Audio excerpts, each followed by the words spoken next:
Again, the big news today, talks on climate change. And I recently asked former Assistant Secretary of State Campbell about what role China and the United States can play in leading to a cleaner, greener world.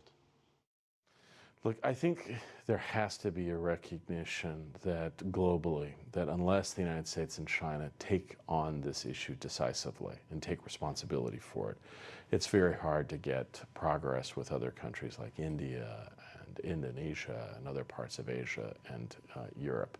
And so at the core of any architecture for engagement on the issue of climate change, it requires that the United States and China recognize that they take a responsible approach and take on the burdens of what leadership will require.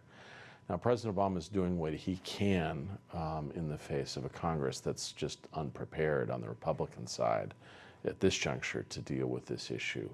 And I think the Chinese are starting to take some steps in terms of investments and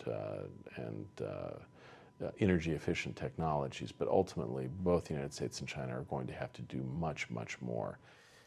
There was a recent UN report that talks about the rise of the South and emerging economies, Vietnam, Brazil, just to name a few, and how as they grow, there will be a growing middle class, a demand to get more cars, and that carbon emissions are just going to explode. And by 2050, we're going to have a huge problem on our hands.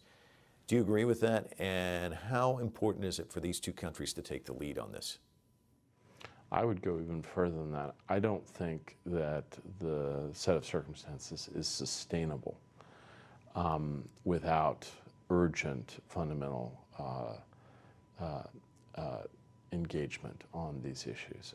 It's not simply a case that we'll have some adaptation and some modest changes that we'll have to make in our lifestyle. No, what we are contemplating, if we continue on this current path, is climate changes that put at risk some of the key fundamentals that support global society. And that's a worry.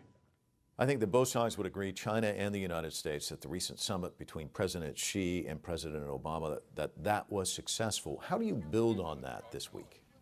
The fact that the two leaders decided to meet early in their tenure to make a point of the importance of U.S.-China relations is critical. But now it's really left to the government of both sides to implement areas of common purpose and engagement. And that's really what the strategic and economic dialogue is about. It takes the key components of our government, the strategic side, foreign policy, defense, cyber-related issues, and also the economic issues, macroeconomic policy, investment on both sides, and trade, and basically puts it in motion.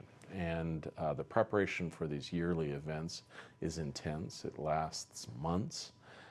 And frankly, the stakes could not be higher. You used the word engagement, but this is really deeper engagement. This is really the nitty-gritty of government, isn't it? It is. And what people don't recognize is the number of really senior level policymakers from across government who are involved. I've been involved in meetings between the United States and China where there are essentially hundreds on each side. And these are people and institutions involved in critical components of energy and environment and education and healthcare, and they are engaging with their counterparts in a way that basically shares best practices, learns to dispel distrust, and build on sort of common areas of engagement. This is where you are building a larger cadre of people on both sides who understand the parameters of the U.S.-China relationship. So it's very important. It's a critical component to the highest level diplomacy that you started with respect to President Xi and President Obama. But the relationship has gotten so complex and so multidimensional that it requires a larger engagement across both our societies, not just in government, but in the private sector, to sustain cooperation going forward.